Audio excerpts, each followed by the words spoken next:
আজি এখন লৈ আহিছো নতুন ভিডিও। এইটো ভিডিওত আমি এতিয়া আলোচনা কৰিম ৰেশন কাৰ্ড থাকিলে আপুনি কি কি সুবিধা লাভ কৰিব পাৰিব। ইতিমধ্যে অসম চৰকাৰে ঘোষণা কৰিছে বহুত কেইটা সুবিধা লাভ কৰিব যদি আপোনাৰ ৰেশন কাৰ্ডটো আছে। ৰেশন কাৰ্ড থাকিলে আপুনি কি কি সুবিধা লাভ কৰিব এই গোটেইখিনি বিষয়ে আমি এতিয়া আলোচনা কৰিম। গতিকে ভিডিওটো অলপ গুৰুত্বপূৰ্ণ হ'বলৈ ধৰিছে, আপোনালোকে ভিডিওটো অলপ স্কিপ নকৰিব। আৰু যদি আমাৰ ভিডিওটো আপুনি নতুনকৈ আহিছে তেনেহ'লে আমাৰ চেনেলটো ছাবস্ক্ৰাইব কৰি ৰাখিব। বলক এতিয়া আমি আলোচনা কৰোঁ। অসম চৰকাৰে এখন নতুন নোটিছ জাৰি কৰিছে। এই নোটিছখনত দিয়া আছে ৰেশন কাৰ্ড থাকিলে আপুনি কি কি সুবিধা লাভ কৰিব। ইয়াত উল্লেখ কৰা আছে 1 নম্বৰত উজ্জ্বলা গেছৰ সংযোগ লাভ কৰিব হিতাধিকাৰীয়ে। যদি আপোনাৰ ৰেশন কাৰ্ড আছে তেনেহ'লে আপুনি উজ্জ্বলা গেছ লাভ কৰিব বিনামূলীয়াকৈ। 2 নম্বৰত দিয়া আছে ৰেশন কাৰ্ড থকা প্ৰতিজনে পাব অৰুণোদয় আঁচনি। এইটো এটা গুৰুত্বপূৰ্ণ বিষয়।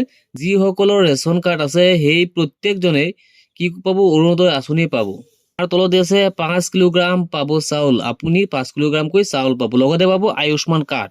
যদি আপোনাৰ ৰেশন কাৰ্ডটো আছে তেনেহ'লে আপুনি একদম বিনামূলীয়া পাই যাব আয়ুষ্মান কাৰ্ড, যিটো আপুনি ফ্ৰীকৈ চিকিৎসা কৰিব পাৰিব 5 লাখ টকাৰ। তলত উল্লেখ আছে আয়ুষ্মান কাৰ্ড নোপোৱালৈকে ৰেশন কাৰ্ড দেখুৱালেই হ'ব। তাৰমানে যিসকলে এতিয়ালৈকে আয়ুষ্মান কাৰ্ডটো পোৱা নাই সেইসকলে ৰেশন কাৰ্ডটো দেখুৱাই আপুনি চিকিৎসা কৰিব পাৰিব।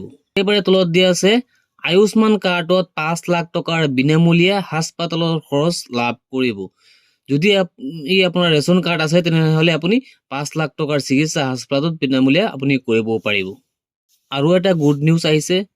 সেই গুড নিউজটো হৈছে আছাম মাইনৰিটিজ ডেভেলপমেণ্ট বৰ্ডৰ তৰফৰ পৰা এতিয়ালৈকে ই-ৰিক্সা আৰু লগতে চিলাই মেচিনৰ বাবে আবেদন কৰা নাই এতিয়ালৈকে, সেইসকলৰ বাবে বহুত ভাল কথা। সকলোৱে জানে ইতিমধ্যে ই-ৰিক্সা আৰু চিলাই মেচিনৰ লাষ্ট ডেট যিটো আছিলে এপ্লাই কৰাৰ, সেইটো লাষ্ট ডেটটো পাৰ হৈ গ'ল।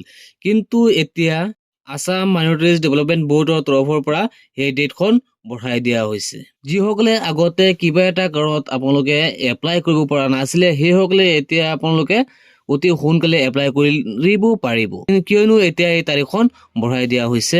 আপোনালোক সকলোৱে মনত ৰাখিব, চিলাই মেচিন আৰু ই-ৰিক্সাৰ বাবে এপ্লাই কৰাৰ বাবে লাষ্ট ডেট হৈছে 24 তাৰিখ জানুৱাৰী মাহ। আজিৰ ভিডিঅ'টো এইখিনি আছিলে।